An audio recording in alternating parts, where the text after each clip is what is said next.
Stop, Holmes! Is that you, Watson? Yes, of course it is. And you almost killed me. Nonsense. I was aiming for the vases. Blindfolded? Watson, quiet, please. I'm trying to concentrate.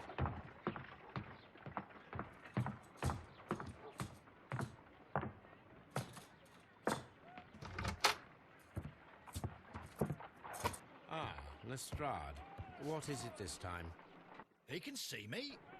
Well, here it is, and it's a good one, Mr. Holmes. Gentleman by the name of Peter Carey, also known as Black Peter, has been murdered. A sailor, most probably. What happened here? Oh, Mr. Holmes, how could you? It's the only exercise I've had all week. A grateful client from Limoges sent me a vase collection this morning. I couldn't think of a better use for it. You're out of your mind. I missed 4 out of 10. Given you were blindfolded, that was very good. Can I have a try? Am I the only sane one here? I suppose that Watson is right, Inspector. A little brain work would be preferable now. Do please tell us more about Black Peter. Peter Carey, born in 1845 and 50 years old. An ambitious sort, he achieved much success in seal and whale hunting around Scandinavia. Retired in 1884 with a small fortune. He invested his money in a property called Woodman's Lee, near Forest Row in Sussex. It was where he lived for 6 years, and where he was found dead yesterday. Has the investigation already begun? Yes and no. In fact, this crime is so mysterious that I would prefer you to join me down there. Give me half an hour to prepare, Inspector. Take your time and join me there.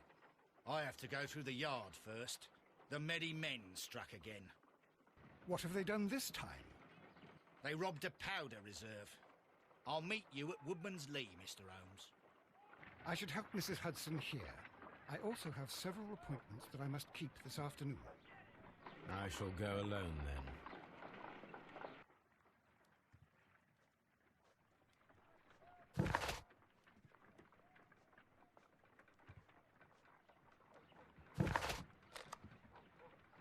I cannot leave yet.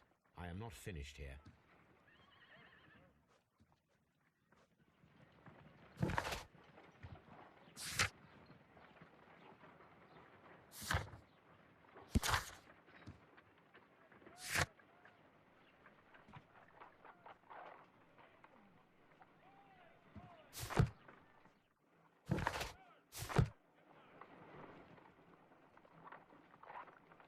My analysis table. It is useful for my work.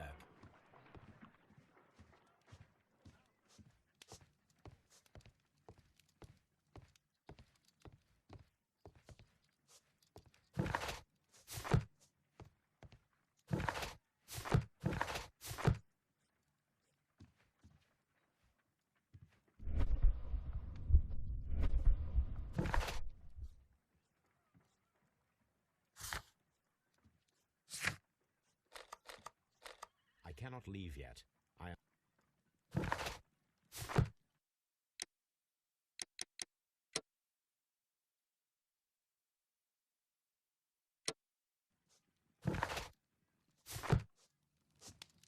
Oh, what a mess! What a terrible mess!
Mr. Holmes, I'm over here. Come on.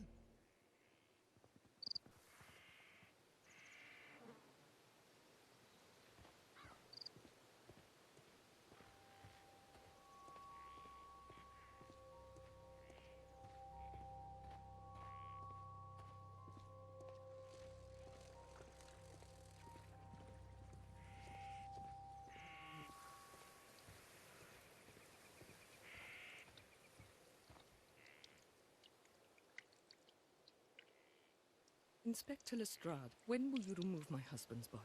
It's sacrilegious to leave him here like this. As soon as we can, Mrs. Carey, I assure you. Allow me to introduce you to Mr. Sherlock Holmes. He's a detective. No doubt you've heard of him. I'll wait for you in front of the cabin, Mr. Holmes. My condolences, Mrs. Carey. Thank you, Mr. Holmes.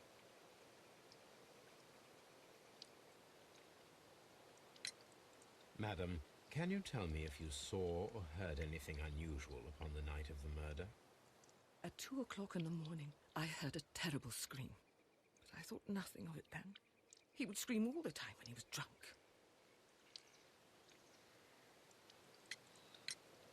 Do you remember at what time you found your husband's body? In the morning, at around 7 o'clock, I noticed the cabin door was open, but I didn't go in to take a look, for I knew my husband would not have liked it. At around 10 o'clock, I dared to glance in through the door and... oh dear.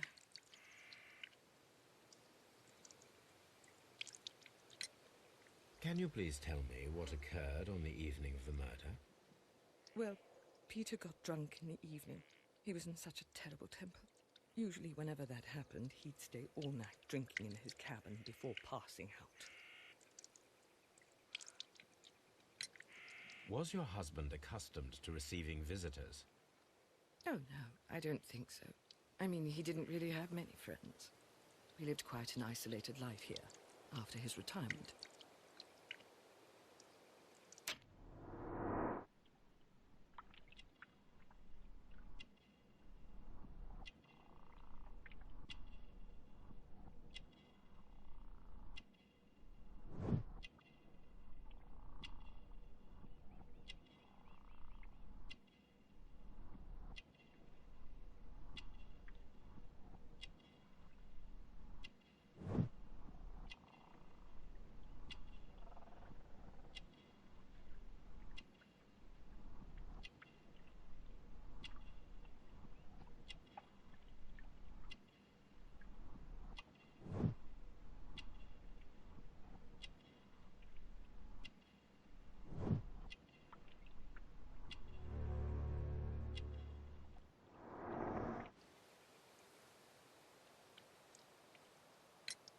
You have indeed suffered a great loss, Mrs. Carey.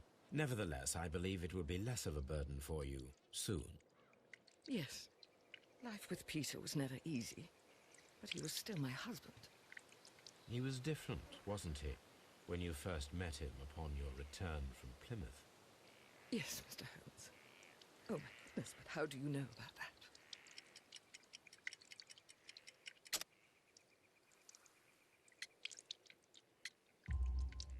You undertook a pilgrimage to the Cathedral of Santiago de Compostela when you were young. That much is evident from the rosary in your hand. The shortest route for the pilgrim from England to Spain is from Plymouth. I believe that you met Peter Carey as a young sailor there, and you married him soon afterwards. That is indeed what happened, Mr. Holmes. How extraordinary. Thank you, madam.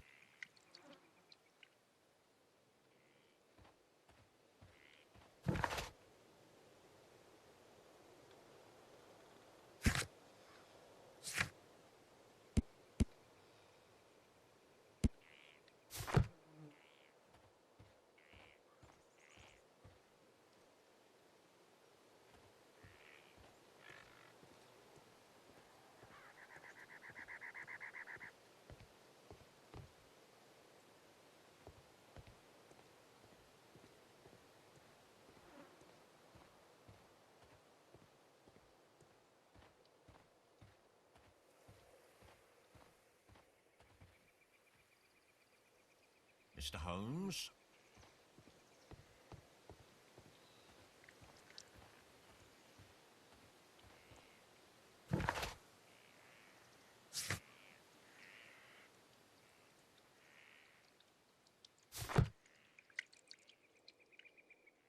Who could do such a thing? My poor husband.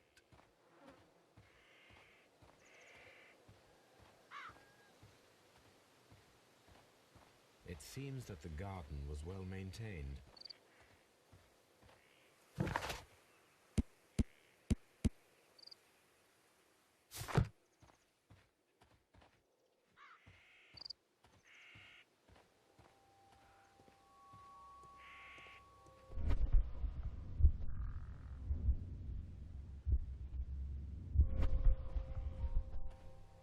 Peter Carey's body is inside the cabin.